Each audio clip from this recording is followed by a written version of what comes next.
Hello guys sa mga GCash user. Kung nangyari ito sa inyo, ngayon ay namumroblema din kayo sa ganitong pangyayari. Iisipin nyo ay nahack ang GCash nyo dahil ganun din ang pumasok sa isip ko nung nangyari sa akin to. Naglalagay-lagay pa naman ako sa mga online game. Sabi ko baka nahack yung account ko. Ganito ang mangyayari. Pag naka 3 times po kayo na nagpindot ng ganyan,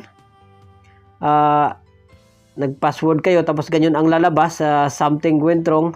Pag nakailang beses na kayo nag-insert, ang mangyayari ay may lalabas po na ganito mga kabayan. Yan ang unang problem. Tapos ito yung pangalawa. Ito na yung mangyayari. Yan. Pag naglagay kayo ng number, kasi pag lumabas na yung ganyan, maglalagay kayo dyan ng number nyo. Tapos ganyan na po yung lalabas. Ganyan paulit-ulit na lang yung ganyan ang lalabas. Maglalagay kayo ng number nyo kahit sarili nyo namang cellphone yan. Ganito mga kabayan yung gagawin nyo. Tapusin nyo itong video dahil sa dulo ay papaliwanag ko kung paano. Ganito yung gagawin nyo. Gawin nyo itong lahat ng mga proseso na to. Pag hindi pa rin gumana, yung pinaka-last na na idea na para mapagana natin yung GCash natin ulit. Sa akin na napagana ko. Kaya tapusin yung mga video ito para maayos nyo rin po ang inyong GCash. Ito nga kabayan yung dinagdag ko na idea. Pag nasa ibang bansa po kayo ay pag ganito yung problema ay hindi po kayo makaka-receive ng OTP sa verification.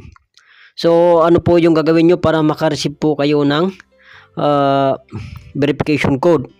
Kasi pag sa ibang bansa po kayo, hindi kayo makakatanggap ng verification code. Lalo kung ginawa nyo yung GCash nyo ay sa Pilipinas. Ang gagawin nyo kabayan ay mag-download po kayo ng VPN para mapadalhan po kayo ng verification code. Kahit ano pong location yung ilagay mo, pero karamihan po ay kahit USA nyo po yung location para makareceive po kayo ng verification code. Meron po dito akong i-recommend na VPN na gumagana po, libre lang. Free charge, wala siyang bayad. Tatlong klase ng VPN na gumagana sa ibang bansa na libre lang. Ang una nga dito na VPN mga kabayan ay ang Turbo VPN, Rabbit VPN. Pangalawa, yung Super VPN, i-type nyo lang po sa Google sa Play Store. Pangatlo po ay ang Tomato VPN. Ito po ang mga secured na VPN na pwede nyo yung gamitin na libre lang. Ang susunod natin ng mga idea dito ay ang mga optional na lang kung hindi nyo pa rin ma-open. Pwede nyo pa rin itong gawin. Unang proseso mga kabayan, i-force close nyo po yung application muna. Okay. Ilong press nyo siya, tapos go application. Yan. Tapos punta po kayo sa storage cache. Yun. I-clear nyo po. Itong second option, i-airplane mode nyo po sila at least 30 seconds. Tapos pangatlong idea ay i-switch yung Wi-Fi or data. Mamili po kayo kung ano yung malakas ang signal. Pang-apat na paraan, punta po kayo sa settings. Tapos punta po kayo sa application manager. Punta kayo sa application list. Tapos hanapin nyo po yung GCash. Search nyo po para mabilis. Okay? Pindutin nyo yung GCash. Tapos punta kayo sa storage cache and cache. Yon. Tapos i-clear nyo po. I-clear. Tapos i-restart nyo po yung inyong cellphone. Okay po. Tapos pangalawa po ay punta po kayo sa store. Tingnan nyo po yung update ng inyong GCash. Importante po ito. Kailangan ay updated po ang GCash natin. Kasi ang latest version po natin ngayon ay 5.78 version. Yung latest po na GCash. Punta kayo dyan sa auto update. Tapos see details. Tingnan nyo po. Importante po i-update natin yan. Ngayon i-open natin po yung GCash.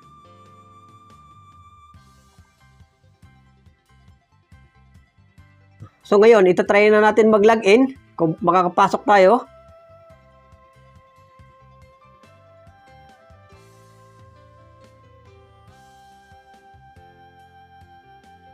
Ayun, nakapasok na. Grabe to ako talaga dito nung nangyari yon. Sasabihin ko sa inyo kung anong nangyari. Di ko alam kung alin ang nakatulong dito sa ginawa ko dyan. Yung mga pagkiklear po ng mga cash o yung pag-update ng mga GCash. Pero sa tingin ko po mga kabayan, ang totoong nakatulong doon ay magpalit po kayo ng kung alin po yung malakas po yung signal. Halimbawa, naka-wifi po kayo, napakahina ng wifi nyo. Palitan nyo po, mag-data po kayo. Ang ginawa ko po ay nag-recharge po ako ng data. Nag-data po ako dahil yung wifi ko ay napakahina siguro, kaya ganun ang nangyari. Kahit paulit-ulit, ganun pa rin ang nangyari. So ang GCash ngayon ay kailangan po natin ng malakas na signal. So di ko alam kung alin na nakatulong doon.